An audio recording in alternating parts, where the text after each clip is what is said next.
CM Siddaramaiah ವಿರುದ್ಧ ಕೇಳಿಬಂದಿರುವ ಮೂಢ ಅವ್ಯವಹಾರ ಆರೋಪ ಈಗ ಮತ್ತೊಂದು ತಿರುವನ್ನ ಪಡ್ಕೊಂಡಿದೆ. ಸಿಎಂ ಸ್ಥಾನದ ಚರ್ಚೆ ಜೋರಾದ ಬೆನ್ನಲ್ಲೇ ಸಿದ್ದು ಆಪ್ತ ಸಚಿವರು ಪರೋಕ್ಷವಾಗಿ ಮುಖ್ಯಮಂತ್ರಿ ಕುರ್ಚಿ ಮೇಲೆ ಟವೆಲ್ ಹಾಕ್ತಾ ಇದ್ದಾರೆ. ಮೊದಲು ಸಿಎಂ ಕುರ್ಚಿ ಮೇಲೆ ಡಿಸಿಎಂ ಡಿಕೆ ಶಿವಕುಮಾರ್ ಮತ್ತು ಸಿದ್ದರಾಮಯ್ಯ ಬಣದ ನಡುವೆ ವಾಕ್ಸಮರ ನಡೀತಾ ಇತ್ತು.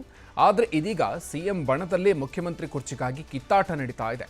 ಸಿದ್ದರಾಮಯ್ಯ ಬಣದಲ್ಲಿ ಗುರುತಿಸಿಕೊಂಡಿರುವ ಸತೀಶ್ ಜಾರಕಿಹೊಳಿ, ಎಂಬಿ ಪಾಟೀಲ್, ಎಚ್ಕೆ ಪಾಟೀಲ್ ನಡುವೆ ಬಡಿದಾಟ ತೀವ್ರಗೊಂಡಿದೆ. ನಾನು ಸೀನಿಯರ್, ನೀನು ಜೂನಿಯರ್, ನಾನು ಮೂಲ ಕಾಂಗ್ರೆಸ್ಸಿಗ, ಈ ರೀತಿಯ ಮಾತುಗಳು ಕೇಳಿ ಬರ್ತಾ ಇದೆ. ಈ ನಡುವೆ ಸಿಎಂ ರೇಸ್ನಲ್ಲಿ ನಾನೂ ಇದ್ದೀನಿ ಅಂತ ಗೃಹ ಸಚಿವ ಪರಮೇಶ್ವರ್ ಪ್ರತಿಪಾದಿಸ್ತಾ ಡಿನ್ನರ್ ಮೀಟಿಂಗ್ ಮೂಲಕ ಸಿದ್ದರಾಮಯ್ಯ ಬಣದ ಸಚಿವರ ಬೆಂಬಲ ಪಡೆಯುವ ಪ್ರಯತ್ನ ನಡೆಸ್ತಾ ಇದ್ದಾರೆ. ಈ ನಡುವೆ ಸತೀಶ್ ಜಾರಕಿಹೊಳಿ ಹೈಕಮಾಂಡ್ ಭೇಟಿ ಮಾಡಿ ಬಂದಿರೋದು ಸಾಕಷ್ಟು ಕುತೂಹಲ ಮೂಡಿಸಿದೆ. ಹೈಕಮಾಂಡ್ ಮುಂದೆ ನಾನು ಎಸ್ಟಿ ಸಮುದಾಯದ ಪ್ರಭಾವಿ ನಾಯಕ, ಸಮುದಾಯವನ್ನು ಪರಿಗಣಿಸಿ ಸಿಎಂ ಸ್ಥಾನಕ್ಕೆ ಅವಕಾಶ ಕೊಡಿ ಅಂತ ಸತೀಶ್ ಜಾರಕಿಹೊಳಿ ಪ್ರತಿಪಾದಿಸಿದ್ದಾರೆ. ಅದೇ ರೀತಿ ಎಚ್ಕೆ ಪಾಟೀಲ್ ಸಿಎಂ ಸ್ಥಾನವನ್ನು ಲಿಂಗಾಯತ ಸಮುದಾಯಕ್ಕೆ ನೀಡಿದರೆ ಲಿಂಗಾಯತರ ಕಾಂಗ್ರೆಸ್ ಪರವಾಗಿ ಲಿಂಗಾಯತರು ಮತವನ್ನು ಚಲಾಯಿಸಬಹುದು ಅಂತ ಹೇಳಿದ್ದಾರೆ.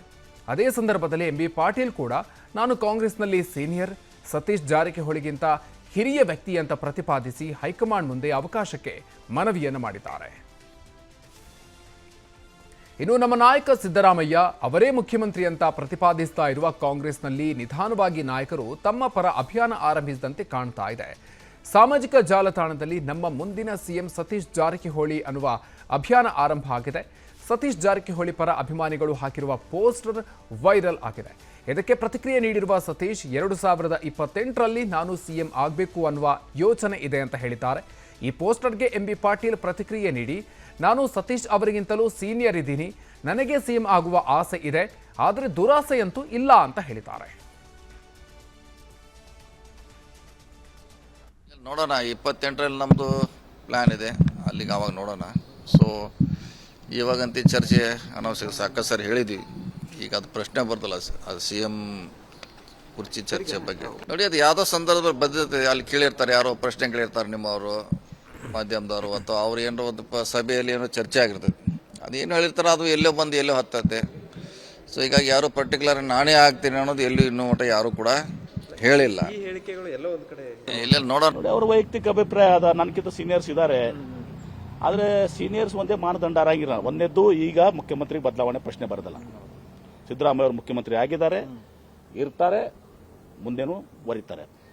ಹೀಗಾಗಿ ಮುಖ್ಯಮಂತ್ರಿ ಬದಲಾವಣೆ ಅಪ್ರಸ್ತುತ. ಈಗ ಆದರೂ ಕೂಡ ಇವತ್ತು ಮುಖ್ಯಮಂತ್ರಿ ಆಗುವಂಥದ್ದು ಸೀನಿಯರಿಟಿ ಜೂನಿಯರಿಟಿ ಬರೋದಿಲ್ಲ. ನಾನು ಕಾಂಗ್ರೆಸ್ ಪಕ್ಷದ ಸೀನಿಯರ್ ಇದ್ದೀನಿ. ನಾನು 91ನೇ ಇಸ್ವಿದಿಂದ ನಾನು ಕಾಂಗ್ರೆಸ್ ಪರದ ಕಡಕು ಮುಂಚೆನೂ ಕೂಡ ನಾನು ಕಾಂಗ್ರೆಸ್ನಲ್ಲಿದ್ದೆ. ಸುಮಾರು ಇವತ್ತು 35 ವರ್ಷ ಆಯಿತು. ನಾನು ಕೂಡ ಸೀನಿಯರ್ ಆಗಿದ್ದೇನೆ. ನೋಡಿ, ಅವ್ರ ವೈಯಕ್ತಿಕ ಅಭಿಪ್ರಾಯ ಅದ. ನನಗಿಂತ ಸೀನಿಯರ್ಸ್ ಇದ್ದಾರೆ, ಆದ್ರೆ ಯಾವ ಕಾರಣಕ್ಕೂ ಆಗಲ್ಲ. ಯಾವ ಕಾರಣಕ್ಕೂ ಮುಖ್ಯಮಂತ್ರಿಗಳ ಸ್ಥಾನ ಖಾಲಿ ಇಲ್ಲ. ವಿರೋಧ ಪಕ್ಷದವರು ಏನೇ ಹೇಳ್ಕೊಳ್ಳಿ, ಏನೇ ಸುಳ್ಳು ಆಪಾದನೆಗಳು ಮಾಡ್ಕೊಳ್ಳಿ, ಮುಖ್ಯಮಂತ್ರಿಗಳು ಬದಲಾಗುವಂತ ಪ್ರಶ್ನೆನೇ ಇಲ್ಲ, ಸಂಭವನೂ ಇಲ್ಲ. ಯಾವ ಕಾರಣ. ಇನ್ನು ಕಾಂಗ್ರೆಸ್ನಲ್ಲಿ ಸಿಎಂ ಕುರ್ಚಿ ಮೇಲೆ ಹಲವಾರು ನಾಯಕರು ಕಣ್ಣು ಹಾಕಿರುವ ಸಂದರ್ಭದಲ್ಲಿ ಕೆಲವು ನಾಯಕರು ಸಿಎಂ ಆಗಬಾರ್ದು ಅಂತ ಬಯಸ್ತಾ ಇದ್ದಾರೆ. ನನಗೂ ಸಿಎಂ ಆಗಬೇಕು ಎನ್ನುವ ಆಸೆ ಇದೆ ಅಂತ ಸಚಿವ ಎಂಬಿ ಪಾಟೀಲ್ ಹೇಳಿದ ಬೆನ್ನಲ್ಲೇ ಸಚಿವ ಶಿವಾನಂದ ಪಾಟೀಲ್ ಆಕ್ಷೇಪವನ್ನು ವ್ಯಕ್ತಪಡಿಸಿದರು. ಇಂದು ಕೂಡ ಎಂಬಿ ಪಾಟೀಲ್ ಸಿಎಂ ಸ್ಥಾನದ ಆಕಾಂಕ್ಷಿ ಎಂಬ ವಿಚಾರಕ್ಕೆ ಟಾಂಗ್ ಕೊಟ್ಟಿರುವ ಶಿವಾನಂದ ಪಾಟೀಲ್, ಬಬಲೇಶ್ವರ ಕ್ಷೇತ್ರ ಬಿಟ್ಟು ಜನರಿಗೆ ಅನ್ಯಾಯ ಮಾಡಿದ್ದೀನಿ, ಆದರೆ ಎಲ್ಲೇ ಸ್ಪರ್ಧಿಸಿದ್ರೂ ನನಗೆ ಮರ್ಯಾದೆಯನ್ನ ಜನ ಕೊಡ್ತಾರೆ ಅಂತ ಹೇಳಿದ್ದಾರೆ. ಈ ಮೂಲಕ ಎಂಬಿ ಪಾಟೀಲ್ಗೆ ನಾನು ಕ್ಷೇತ್ರ ತ್ಯಾಗ ಮಾಡಿದ್ದೀನಿ ಅಂತ ಪರೋಕ್ಷವಾಗಿ ಟಾಂಗ್ ನೀಡಿದ್ದಾರೆ. ಇನ್ನು ನನಗೆ ಸಚಿವನಾಗಬೇಕು ಎನ್ನುವ ಆಸೆ ಇತ್ತು, ಆದರೆ ನಾನು ಮಂತ್ರಿ ಆಗಬಾರ್ದು ಅಂತ ಒಬ್ರು ಪಣ ತೊಟ್ಟಿದ್ರು, ಇದಕ್ಕಾಗಿ ಲಾಬಿ ಮಾಡಿದ್ರು ಅಂತ ಎಂಬಿ ಪಾಟೀಲ್ ವಿರುದ್ಧ ಆಕ್ಷೇಪವನ್ನು ವ್ಯಕ್ತಪಡಿಸಿದ್ದಾರೆ. ನಮ್ಮ ಪಕ್ಷದೊಳಗೂ ಹಂಗೆ ಬಹಳಷ್ಟು ಜನ ಇದ್ದಾರೆ ಸೀನಿಯರ್ಸ್ ಆಗ್ಬೇಕಂತೇಳಿ. ಪಾಪ ಅವ್ರಿಗೆ ಮನಸ್ಸಿದೆ, ಅವಕಾಶ ಸಿಕ್ಕರೆ ಅಂಥವ್ರು ಆಗಲಿ ಅಂಥೇಳಿ ನಾವು ಖುಷಿ ಪಡಬೇಕೇ ವಿನ ಅದರ ಮೇಲೆ ದುಃಖ ಪಡ್ಕೊಳ್ತಕ್ಕಂಥದ್ದು ಅವಶ್ಯಕತೆ ಇಲ್ಲ. ಅಲ್ಲ ಸರ್, ಈಗ ರಾಜಕಾರಣದಲ್ಲಿ ಸಹಜವಾಗಿ ಅಧಿಕಾರ ಇರಲಿ ಅಂತಾರೆ, ಆದ್ರೂ ಯಾರಾದರೂ ಆಗಲಿ ನನಗೇನು ಅವಶ್ಯಕತೆ ಇಲ್ಲ. ನನಗಿಲ್ಲಲ್ರಿ, ನನಗೊಂದು ಮಂತ್ರಿ ಆಗಬೇಕಿತ್ತು. ನನಗೆ ಯಾವುದೇ ಕಾಲಕ್ಕೂ ಮಂತ್ರಿ ಮಾಡಿಕೊಡ್ಬಾರ್ದಂತ ಒಬ್ರು ಪಣ ತೊಟ್ಟಿದ್ರು, ಅದು ಆಗಿದ್ದೀನಿ, ಮುಗಿದೋಗಿದೆ. ಅದಕ್ಕೆ ನನಗೆ ತೃಪ್ತಿ ಇದೆ.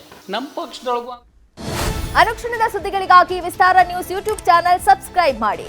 ಹೊಸ ಸುದ್ದಿಗಳ ನೋಟಿಫಿಕೇಶನ್ಗಾಗಿ ಬೆಲ್ ಐಕಾನ್ ಕ್ಲಿಕ್ ಮಾಡಿ. ಲೇಟೆಸ್ಟ್ ಅಪ್ಡೇಟ್ಸ್ಗಾಗಿ www.vistaranews.com ವೆಬ್ಸೈಟ್ಗೆ ವಿಸಿಟ್ ಮಾಡಿ. ಅಂಗೈಯಲ್ಲೇ ಜಗತ್ತಿನ ಸುದ್ದಿ ತಿಳಿಯಲು ವಿಸ್ತಾರ ನ್ಯೂಸ್ ಕನ್ನಡ ಆಪ್ ಡೌನ್ಲೋಡ್ ಮಾಡಿ.